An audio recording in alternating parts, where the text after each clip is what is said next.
जति पनि पुराना राजनीतिक दलका नेताहरू हुनुहुन्छ जसले यदि मुलुकको चिन्ता गरेर यिनको हातमा देश जाँदाखेरि मुलुक केही सङ्कटमै पर्नेको हो कि भन्ने चिन्ता गर्नुभएको छ। म उहाँहरूलाई स्पष्ट पार्न चाहन्छु, चिन्ता नगर्नुहोस्।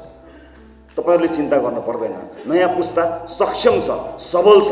यो देशलाई एउटा उचाइमा लिएर जान सक्ने क्षमतावान पुस्ता हामीले लिएर आएका छौँ। संसदलाई तपाईहरूले उस्तै परे एउटा बजेट भाषण बाहेक अरू हेर्न नसक्ने थलोको रूपमा बनाउनु भएको थियो। तर संसदका हरेक सेसनलाई नेपाली नागरिकले, युवा पुस्ताले आँखा झिमिक्क नपारिकन हेर्ने बनाउने रासोपा हो। चिन्ता नगर्नुहोस्। बिग्रिएको अर्थतन्त्रलाई हामी उकास्छौँ, बिग्रिएको वैदेशिक सम्बन्धलाई हामी उकास्छौँ, गिरेको राष्ट्रिय मनोबललाई हामी उकास्छौँ। युवाहरूमा त्यो ताकत छ, त्यो शक्ति छ, हामी उकास्छौँ।